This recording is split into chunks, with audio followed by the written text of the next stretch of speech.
ನಮಸ್ಕಾರ ಸ್ನೇಹಿತರೆ, welcome back to my YouTube channel. ಇದೊಂದು ಒನ್ ಸೈಡ್ ಲವ್. ಒಂದು ಮದುವೆಯಾದ ಹುಡುಗನ ಜೊತೆ ಹನಿಮೂನ್ ಟೈಮ್ನಲ್ಲಿ ಮತ್ತೊಬ್ಬನ ಜೊತೆ ಲವ್, ಆಮೇಲೆ ಮತ್ತೊಂದು ಮದುವೆ, ಕೊನೆಗೆ 2 ಮರ್ಡರ್. ಕೇಳುವುದಕ್ಕೆ ಸ್ವಲ್ಪ ಕನ್ಫ್ಯೂಸ್ ಆದರೂ ಈ ಕತೆ ಮಾತ್ರ ನಿಜಕ್ಕೂ ರೋಚಕವಾಗಿದೆ.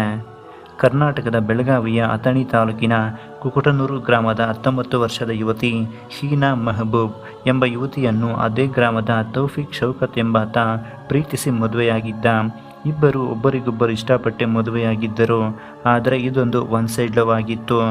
ಒಂದು ದಿನ ಸಂಬಂಧಿಗಳ ಮದುವೆಯಲ್ಲಿ ಹೀನಾಳನ್ನು ನೋಡಿದ್ದ ತೌಫಿಕ್ ಪ್ರೀತಿಸುವುದಕ್ಕೆ ಶುರು ಮಾಡಿದ್ದ. ಮದುವೆಯಾದರೆ ಇವಳನ್ನೇ ಅಂತ ಡಿಸೈಡ್ ಮಾಡಿದ್ದ.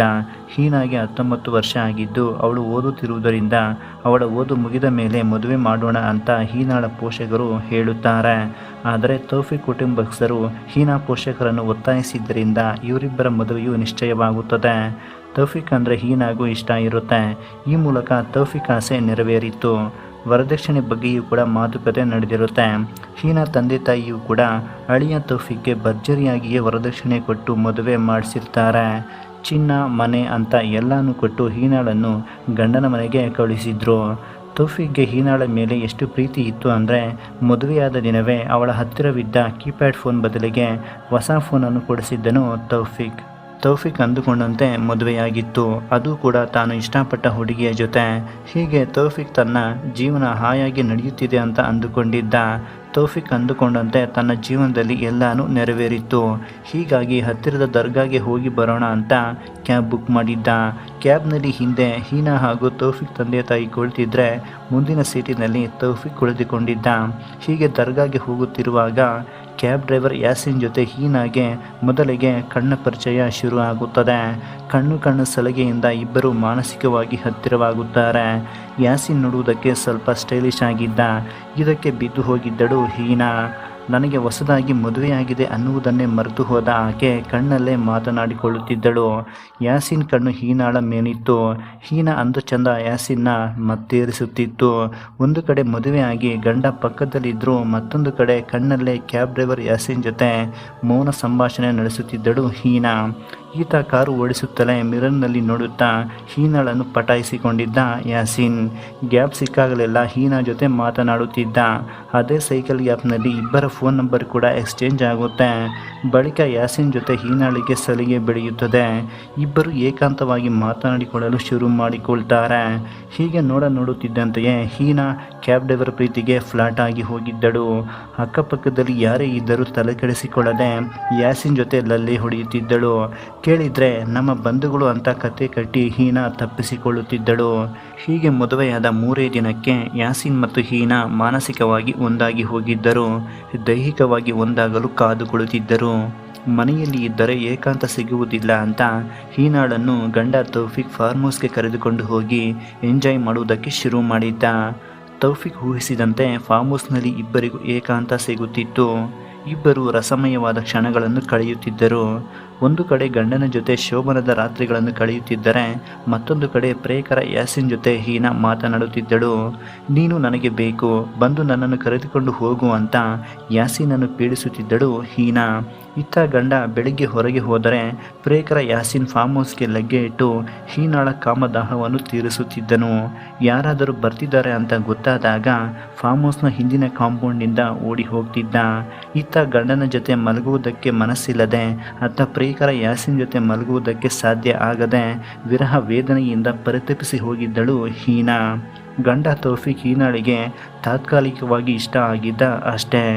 ಆಸ್ತಿ ಹಣ ಒಳ್ಳೆ ಜೀವನವಿದ್ದರೂ ಸಹ ಹೀನಾಳಿಗೆ ತನ್ನ ಪ್ರಿಯಕರ ಯಾಸಿನ್ ಮೇಲೆ ಆಕೆಯ ಮನಸ್ಸು ಬೇರೂರಿ ಬಿಟ್ಟಿತ್ತು. ಅದು ಟೂರ್ನಲ್ಲಿ ಪರಿಚಯವಾದ ಒಂದೇ ಗಂಟೆಯಲ್ಲಿ. 24 ಗಂಟೆ ಕಳೆಯುವಷ್ಟರಲ್ಲಿ ಅವನ ಜೊತೆನೇ ಜೀವನ ಕಳೆಯಬೇಕು ಅಂತ ನಿರ್ಧರಿಸಿದ್ದಳು ಹೀನಾ.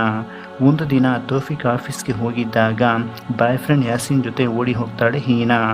ಇದಾದ ಮೇಲೆ ಹೀನಾ ಹಾಗೂ ತೌಫಿಕ್ ಕುಟುಂಬಸ್ಥರ ನಡುವೆ ಒಂದು ದೊಡ್ಡ ಗಲಾಟೆಯೇ ನಡೆದು ಹೋಗುತ್ತೆ. ಇತ್ತ ಪ್ರಿಯತಮೆಯನ್ನು ಕರೆದುಕೊಂಡು ಹೋಗಿದ್ದ ಯಾಸಿನ್ ಮಹಾರಾಷ್ಟ್ರದಲ್ಲಿ ಸಂಸಾರ ಹೂಡಿ ಹನಿಮೂನ್ನಲ್ಲಿ ಬ್ಯುಸಿಯಾಗಿದ್ದ. ಬಳಿಕ ಹೀನಾ ಹಾಗೂ ತೌಫಿಕ್ ಕುಟುಂಬಸ್ಥರು ಹೀನಾಳನ್ನು ಪತ್ತೆ ಹಚ್ಚಿ ಮನೆಗೆ ಕರೆಸಿದ್ದರು. ಗಟ್ಟಿಯಾಗಿ ಕೇಳಿದರೆ, ನಾನು ಬದುಕಿದ್ರೆ ಕ್ಯಾಬ್ ಡ್ರೈವರ್ ಯಾಸಿನ್ ಜೊತೆನೇ ಬದುಕುತ್ತೀನಿ, ಇಲ್ಲ ಅಂದರೆ ಸತ್ತು ಹೋಗ್ತೀನಿ ಅಂತ ಹೇಳ್ತಾಳೆ ಹೀನಾ. ಅಲ್ಲದೆ ನಾನು ಗಂಡ ತೌಫಿಕ್ ಜೊತೆ ಬದುಕುವುದಿಲ್ಲ ಅಂತ ಕಡ್ಡಿ ಮುರಿದಂತೆ ಹೇಳಿಬಿಡ್ತಾಳೆ. ಹೀನಾಳ ಮನವೊಲಿಸುವುದಕ್ಕೆ ಕುಟುಂಬಸ್ಥರು ಎಷ್ಟೇ ಪ್ರಯತ್ನಿಸಿದರೂ ಹೀನಾ ಮಾತ್ರ ಬದಲಾಗೋದಿಲ್ಲ. ತೌಫಿಕ್ ನಿನ್ನನ್ನು ತುಂಬ ಇಷ್ಟಪಡುತ್ತಿದ್ದು ನೀನು ಅವನ ಜೊತೆ ಇದ್ದರೆ ಹಾಯಾಗಿ ಇರ್ತೀಯ ಅಂತ ಹೇಳಿದ್ರು ಹೀನಾ ಮಾತ್ರ ತನ್ನ ಪಟ್ಟು ಬಿಡದೆ ನನಗೆ ಪ್ರಿಯಕರ ಯಾಸಿನ್ ಬೇಕು ಅಂತ ಕುಳಿತುಕೊಳ್ತಾಳೆ. ಹೀನಾಳ ಹಠದ ಮುಂದೆ ಕುಟುಂಬಸ್ಥರು ಸೋಲಬೇಕಾಗಿ ಬರುತ್ತದೆ. ತೌಫಿಕ್ ಮನವೊಲಿಸಿ ಹೀನಾಳಿಗೆ ಸ್ಥಳದಲ್ಲಿಯೇ ಡೈವೋರ್ಸ್ ಕೊಡಿಸುತ್ತಾರೆ. ಇದಾದ 2-3 ದಿನಗಳ ಬಳಿಕ ಹೀನಾಳಿಗೆ ಕ್ಯಾಬ್ ಡ್ರೈವರ್ ಯಾಸಿನ್ ಜೊತೆ ಮತ್ತೊಂದು ಮದುವೆ ಮಾಡಿಸುತ್ತಾರೆ. ಇದರಿಂದ ಹೀನಾ ಅಂದುಕೊಂಡಂತೆ ತನ್ನ ಪ್ರಿಯಕರ ಯಾಸಿನ್ ಜೊತೆ ಮದುವೆಯಾಗಿ ಎಂಜಾಯ್ ಮಾಡುವುದಕ್ಕೆ ಶುರು ಮಾಡ್ತಾಳೆ. ಮದುವೆಯಾದ 4 ತಿಂಗಳಿಗೆ ನನ್ನ ಜೀವನ ಹೀಗಾಯ್ತಲ್ಲ ಅಂತ ತೌಫಿಕ್ ಕೊರಗುತ್ತಾ ಇರ್ತಾನೆ. ತಾನು ಇಷ್ಟಪಟ್ಟು ಮದುವೆಯಾದ ಹೆಂಡತಿಯನ್ನು ಯಾರೋ ಒಬ್ಬ ಕ್ಯಾಬ್ ಡ್ರೈವರ್ ಪಟಾಯಿಸಿಕೊಂಡು ಮದುವೆಯಾಗಿದ್ದಾನೆ ಅಂತ ತಿಳಿದು ತೌಫಿಕ್ ಕ್ಷಣಕ್ಕೂ ಕೆಂಡವಾಗಿದ್ದ. ಒಂದೇ ಗ್ರಾಮದವರಾಗಿದ್ದರಿಂದ ಹೀನಾ ತವರು ಮನೆಗೆ 2ನೇ ಗಂಡನ ಜೊತೆ ಬಂದು ಹೋಗುತ್ತಿದ್ದಳು. ಇದರಿಂದ ಸ್ನೇಹಿತರು ಬಂಧುಗಳು ಆಡುತ್ತಿದ್ದ ಮಾತುಗಳನ್ನು ಕೇಳಿ ತೌಫಿಕ್ ಇನ್ನಷ್ಟು ಸಹನೆ ಕಳೆದುಕೊಂಡಿದ್ದ. ಮಹಾರಾಷ್ಟ್ರದಲ್ಲಿ ಹೀನಾ ಎಲ್ಲಿರ್ತಾಳೆ ಅಂತ ತೌಫಿಕ್ ಪತ್ತೆ ಹಚ್ಚಲಿಕ್ಕೆ ಮುಂದಾಗಿದ್ದ. ಅವರನ್ನೇ ಫಾಲೋ ಮಾಡ್ತಿದ್ದ. ನನ್ನ ಮಾನ ಕಳೆದವರ ಪ್ರಾಣ ಯಾವುದೇ ಕಾರಣಕ್ಕೂ ಇರಬಾರದು ಅಂತ ನಿರ್ಧರಿಸಿದ್ದನು. ಇಬ್ಬರನ್ನು ಮುಗಿಸುವುದೇ ತನ್ನ ಜೀವನದ ಗುರಿಯಾಗಿಸಿಕೊಂಡಿದ್ದ ತೌಫಿಕ್ ತನ್ನ ಜೀವನವನ್ನು ಹಾಳು ಮಾಡಿ ಬೇರೊಬ್ಬನ ಜೊತೆ ಜೀವನವನ್ನು ಹಾಯಾಗಿ ಕಳೆಯುತ್ತಿದ್ದ ಹೀನಾ ಮತ್ತು ಅವಳ ಗಂಡ ಯಾಸಿನನ್ನು ಕೊಲ್ಲುವುದೇ ತೌಫಿಕ್ನ ಟಾರ್ಗೆಟ್ ಆಗಿತ್ತು. ಇದ್ದ ಒಂದು ಕೆಲಸವನ್ನು ಬಿಟ್ಟು ಹೀನಾಳನ್ನು ಪತ್ತೆ ಹಚ್ಚುವುದೇ ತೌಫಿಕ್ನ ಕೆಲಸವಾಗಿತ್ತು. ನಾನು ಪ್ರತಿದಿನ ಕಣ್ಣೀರು ಹಾಕುತ್ತಿದ್ದರೆ ಹೀನಾ ಮತ್ತು ಯಾಸಿನ್ ಕಾಮಕೇಡಿಯಲ್ಲಿ ತೇಲುತ್ತಿದ್ದಾರೆ ಅಂತ ಇಬ್ಬರ ಮೇಲೆ ಕೆಂಡವಾಗಿದ್ದ. ಕೊನೆಗೂ ಇವರಿದ್ದ ಅಡ್ರೆಸ್ಸನ್ನು ಕಂಡುಕೊಂಡಿದ್ದ ತೌಫಿಕ್ ಒಂದು ಸರಿಯಾದ ಚಾಕುವಿನ ಜೊತೆ ಹೀನಾಳ ಮನೆಗೆ ಎಂಟ್ರಿ ಕೊಡ್ತಾನೆ. ತೌಫಿಕ್ನ ನೋಡಿದ ಹೀನಾ ಮತ್ತು ಯಾಸಿನ್ 1 ಸೆಕೆಂಡ್ ಶಾಕ್ ಆಗಿದ್ರು. ಇಲ್ಲಿಗೆ ಯಾಕೆ ಬಂದೆ ಅಂತ ಹೀನಾಳ ಗಂಡ ತೌಫಿಕ್ನನ್ನು ಪ್ರಶ್ನೆ ಮಾಡಿದ. ಹೀಗೆ ಪ್ರಶ್ನಿಸುತ್ತಿದ್ದಂತೆ ತಾನು ತೆಗೆದುಕೊಂಡು ಬಂದಿದ್ದ ಚಾಕುವಿನಿಂದ ಹೀನಾ ಹಾಗೂ ಯಾಸಿನ್ ಕತೆ ಮುಗಿಸೇ ಬಿಡ್ತಾನೆ. ತೌಫಿಕ್ ಕೋಪಕ್ಕೆ ಸಿಕ್ಕ ಹೀನಾ ಮತ್ತು ಯಾಸಿನ್ ಸ್ಥಳದಲ್ಲೇ ಉರುಳಿ ಬೀಳುತ್ತಾರೆ. ನೋಡುತ್ತಿದ್ದಂತೆಯೇ ಇಬ್ಬರ ಪ್ರಾಣ ಪರಲೋಕಕ್ಕೆ ಹೋಗಿ ಬಿಡುತ್ತೆ. ಕಿರುಚಾಟವನ್ನು ಗಮನಿಸಿ ಹೊರಗೆ ಬಂದ ಯಾಸಿನ್ ತಂದೆ ತಾಯಿಯ ಮೇಲೂ ತೌಫಿಕ್ ಹಲ್ಲೆ ಮಾಡುತ್ತಾನೆ. ಆದರೆ ತೌಫಿಕ್ಗೆ ಹೀನಾ ಮತ್ತು ಯಾಸಿನ್ನ ಮುಗಿಸುವುದೇ ಗುರಿಯಾಗಿತ್ತು. ಹೀಗಾಗಿ ಯಾಸಿನ್ನ ತಂದೆ ತಾಯಿ ಬಚಾವಾಗಿದ್ರು. ರಕ್ತದ ಮಡುವಿನಲ್ಲಿ ಬಿದ್ದಿದ್ದ ಹೀನಾ ಮತ್ತು ಯಾಸಿನ್ನನ್ನು ಅಕ್ಕಪಕ್ಕದವರು ಆಸ್ಪತ್ರೆಗೆ ಸೇರಿಸುವಷ್ಟರಲ್ಲಿ ಇಬ್ಬರ ಪ್ರಾಣ ಪಕ್ಷಿ ಹಾರಿ ಹೋಗಿತ್ತು. ಗಾಯಗೊಂಡಿದ್ದ ಯಾಸಿನ್ ತಂದೆ ತಾಯಿಯು ಆಸ್ಪತ್ರೆಯಲ್ಲಿ ಚೇತರಿಸಿಕೊಳ್ಳುತ್ತಿದ್ದರು. ಇತ್ತ ಹೀನಾ ಹಾಗೂ ಅವಳ ಪ್ರಿಯಕರ ಗಂಡನನ್ನು ಮುಗಿಸಿದ ತೌಫಿಕ್ ಪೊಲೀಸರಿಗೆ ಶರಣಾಗಿದ್ದ. ಒಟ್ಟಾರೆ ಹೊಸದಾಗಿ ಮದುವೆಯಾಗಿ ಅದ್ಭುತವಾದ ಜೀವನದ ಕನಸನ್ನು ಕಟ್ಟಿಕೊಂಡಿದ್ದ ತೌಫಿಕ್ ತನ್ನ ಜೀವನ ಹೀಗಾಗುತ್ತದೆ ಅಂತ ಯಾವತ್ತೂ ಊಹಿಸಿರಲಿಲ್ಲ.